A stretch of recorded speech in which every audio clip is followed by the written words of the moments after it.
Hello, Business 630 students. This is Professor Hassey. It's our Week 6 weekend update video. Today's date is Saturday, December 3rd. It's early in the morning, and I'll be posting this morning for your review. Our two topics today in our Week 6 review is to review case number 2 and the spreadsheet, which will come in handy in your preparations of the electrics case assessment. The electrics case also be the second topic of our study today, to go over a checklist of things you need to review and look at and calculate for this case. Hopefully this week you've downloaded the case and have reviewed it and looked at it. Remember, we have two case assessments left. We have this electrics case, which has been posted and it's due on the last day of our class, Sunday, December 18th. And then you have case number 3, which is going to be posted with a video tomorrow, Sunday, December 4th, and that case will be due on December 11th. So sometimes students get a little confused because we got an overlap here. Case number 3 posted tomorrow, due December 11th. The electrics case assessment case already been posted, due Sunday, December 18th. So that's where we stand in the class today. All right, just so everybody makes sure. Also, one other thing, I have scheduled a voluntary Zoom session for next Saturday afternoon from 1 to 2:30 p.m. Via Zoom to review the electrics case and answer any questions or concerns you all may have. Remember, the electrics case, and we'll talk about this in a few minutes, is 2 files: a paper file in APA format to answer the questions designated in the case, and a second file of your spreadsheet calculations of the capital budget analysis for the 2 products being reviewed in that case. So if any of you have any questions or concerns, naturally I'll be available on Thursday night of the upcoming week at 6 o'clock for anybody who would like to talk to me. But there will be a special designated review session next Saturday afternoon at 1 to 2:30 p.m. via Zoom. There's the link in front of you.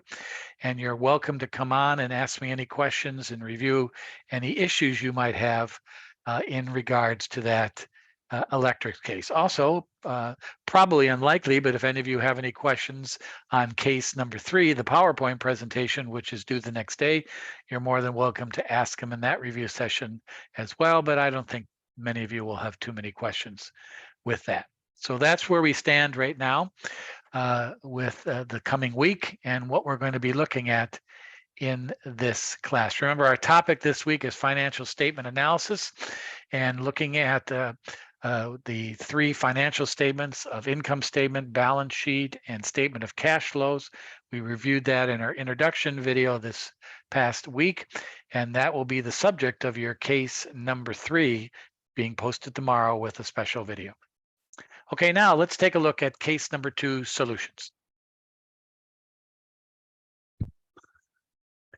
Okay, case number 2 was practice of a capital budget risk analysis for this company. And you had to do 3 bits of information located in the 3 tabs. The weighted average cost of capital calculation, which is 15% of your course of the case grade. The cash flow, determining the cash flows of the 7-year project, which totaled $2,392,235. That was 40 points or 40% of this case number 2 grade. And then to determine the return analysis, the 4 figures of NPV, IRR, profitability index, and payback, that was 30% of this case grade. And then finally, the risk analysis, which was a scenario and sensitivity analysis of case number 2, which was 15% of the course grade. Now, naturally, if you got something wrong in your cash flow or in the weighted average cost of capital, that would have affected your risk analysis, and that did not change your grade. In other words, if you got the WACC wrong, it didn't affect taking more points off in your risk analysis. And also, if you got the WACC round, it didn't take any more points off in your cash flow analysis. So that's not how I do things. So let's take a look at the WACC. We had a company with a debt to assets position of 75% debt and 25% equity, as given in the case problem.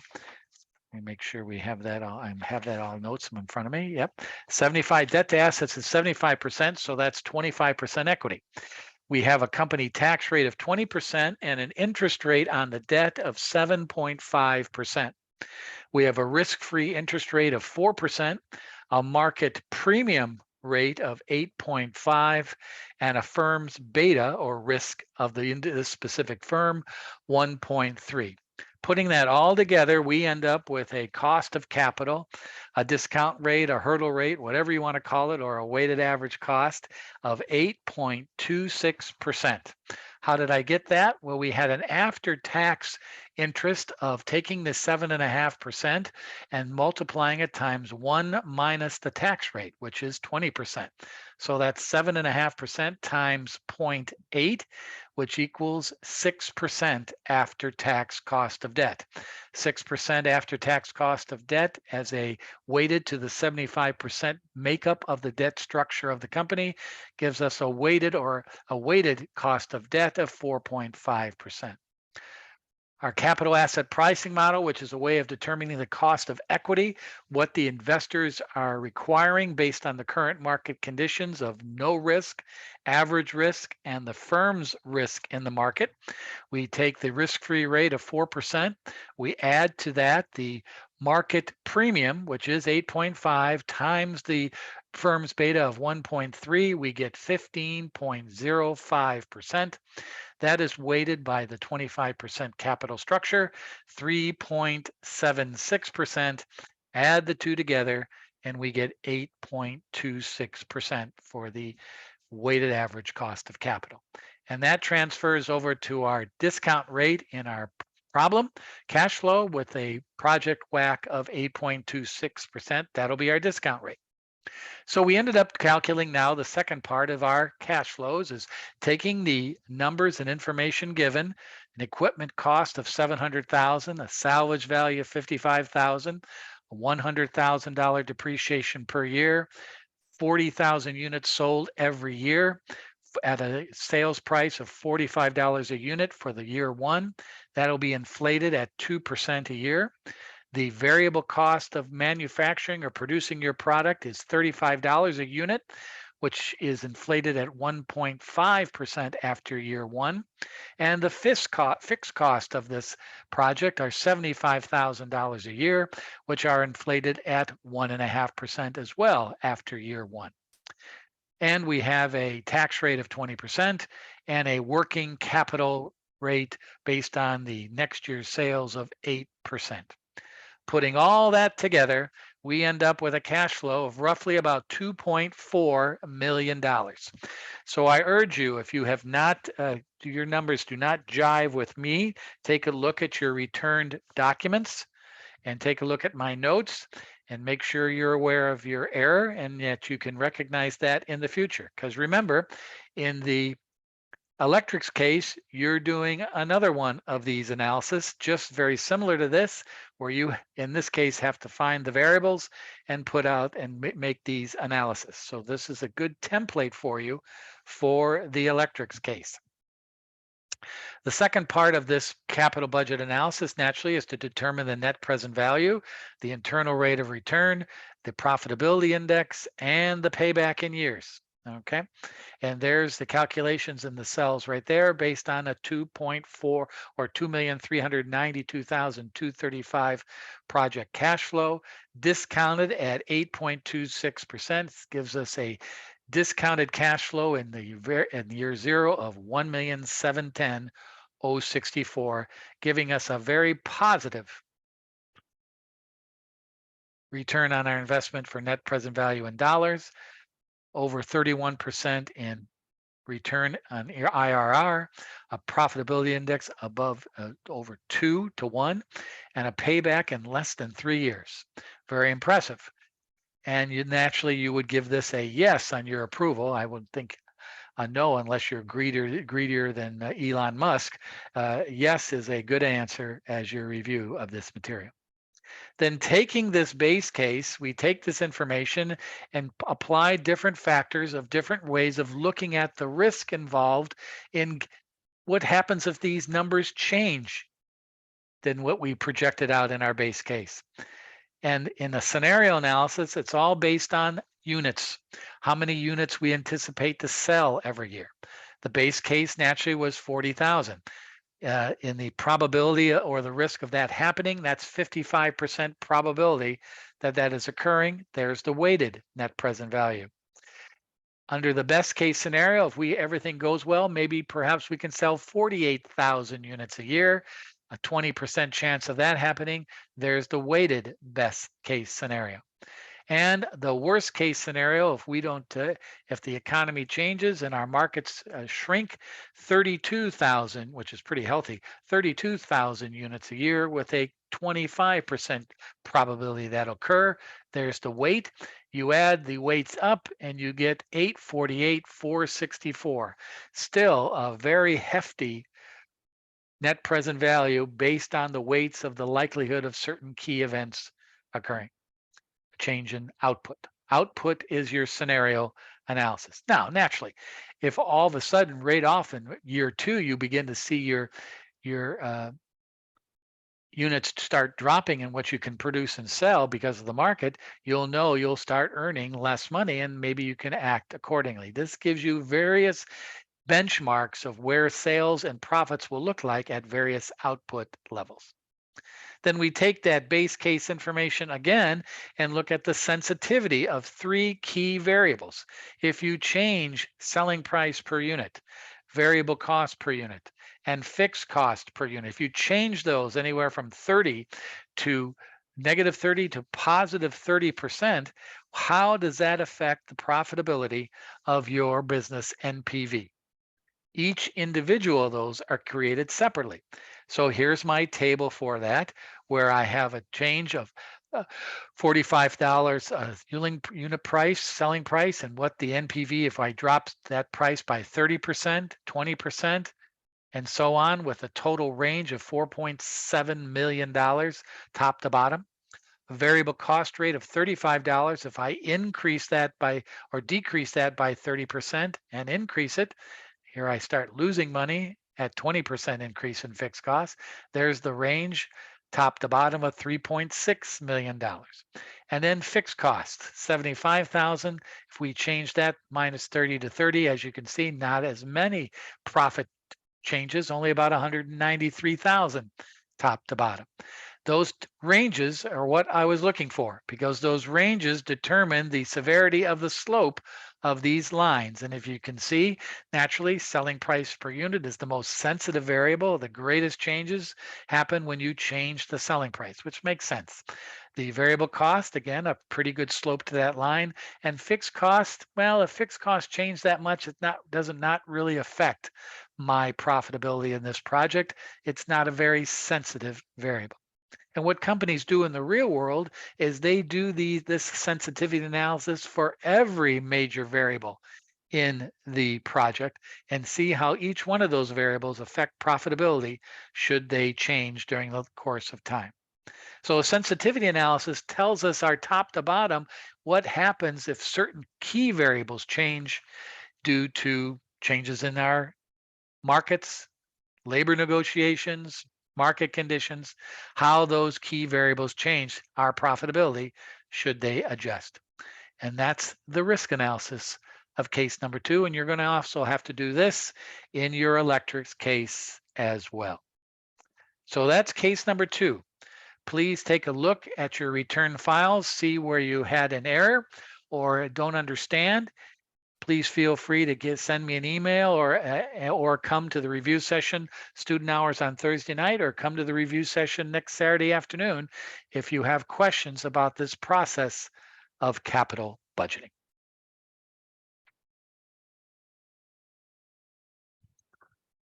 Now, going back to our Blackboard site, and if you click on the Biz 630 assessment case, Electrics Incorporated.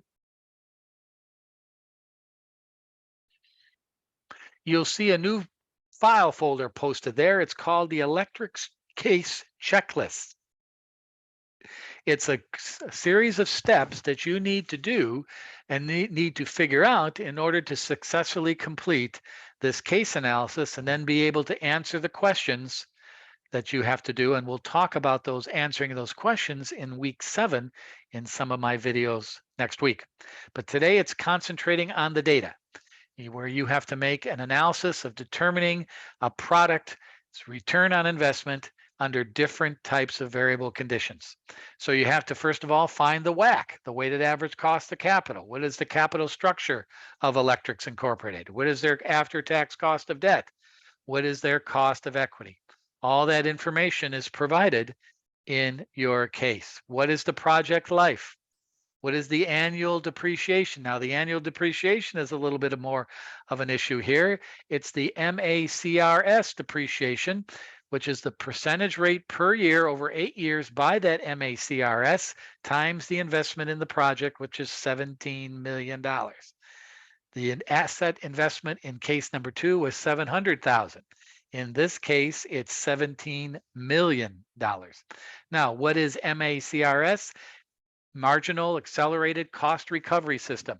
It's a very popular depreciation schedule that is initiated by the Internal Revenue Service for corporations.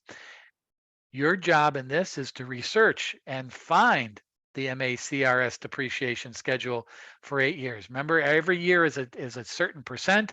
Those percentages over 8 years should total 100%. You can go to the IRS website. You can go to your textbook. You can go just typing in Google MACRS schedule, and it will give you that information, and you want it for 8 years of depreciation. That's your job. There's no salvage value in this case. The base analysis is based on 9,200 unit sales, $9,200 of units per unit at 40,500 units. The next sticky issue in this case, besides that you have to figure out, is the warranty cost. Every product produced during the 8 years of this project's life has a warranty on the controller that converts the motor to the electric unit. And that warranty is $90 for the first product and $100 per year for 5 years. So it's a 5-year warranty for every product sold. Your job is to convert these 5 years into a present value number that you can initiate as a variable in every year of the project's life. Don't forget about inflation in that calculation. Remember, we're doing an analysis here in the electrics case of 2 products. That's 2 spreadsheets, the CTX13 product version and the MT78 product version. So 2 spreadsheets, plus even more spreadsheets, and I'll talk about that in just a minute. The fixed costs are $9.5 million a year. Your variable cost per unit, product production. The tax rate in this problem is 35%. Working capital is 10% of sales. In case 2, it was 8%. So you are to determine the 4 different NPV, IRR, PI, and paybacks. Then you're to do a scenario analysis and a sensitivity analysis of the selling price, the cost of the controller. Those 2 items, just 2 variables for your sensitivity analysis. But that cost of the controller, you're going to have to put on your thinking cap to do that correctly. Plus 10, 20, and 30, just like case number 2, is your sensitivity percentages. So that's a checklist going right down, and you should maybe start working on that in the next week, or if maybe you've already done. Now I'll make a deal with you all. If you put together one spreadsheet, like a draft of the CTX13 spreadsheet base analysis, put that together, feel free to send it along to me and I will review it to make sure you're on the right track. The two areas that you really have to concentrate on, and this is why you're in MBA study, you got to put on your thinking caps, is making sure you have the correct depreciation schedule and make sure you account for the warranty cost per unit per year for this investment. The warranty cost. That's another layer of variable cost that you have on this project. And I would probably select and keep a separate line item in your capital budget analysis for warranty costs. Keep it separate from the other variable costs. It makes it easier to calculate and understand. So that's your job. You can actually take your case number 2 spreadsheet and add another year to it. And there you have a template for the electrics case. And then you have to change all the variables accordingly. That's going to be a task that you have to do. Once you do that and do this analysis, then you're going to create one spreadsheet file with 9 tabs. How about that one? A tab for your WAC calculation, a tab for how you calculated the warranty costs, the present value of those 5 years of warranty per unit, a tab that shows me your depreciation schedule, a tab with your base analysis for the first product, CTX13, a tab for your scenario analysis for that CTX13, a tab for your sensitivity analysis for your CTX13, a tab for the other product, average base case analysis, MT78, a tab for the scenario analysis for that product, and a tab for the sensitivity analysis. One spreadsheet, 9 tabs. Welcome to MBA study. This is a very good and very close example of real world financial analysis of a capital investment, where all a variety of different tabs of information. Then in your writing and your answering of the questions, and we'll talk more about this next week, you will refer to those tabs in your explanations and interpretation of those questions. So that's how you're supposed to set this up. Use your case number 2 as your template and modify it. And this is what we need to do for the electrics case. And you have 2 weeks to do this. What I would do in addition to your case number 3 work this week is probably begin to put together the spreadsheet. Save the last week to review the spreadsheets and do your paper. That's how I would do it. But again, you're going to have to manage your time. Remember, there are no extensions on this case. December 18 or no, because I have to post the grades. You have to do your course evaluations in that next week. There can be no extension for this electric case. All cases have to be in by Sunday night at midnight, December 18th.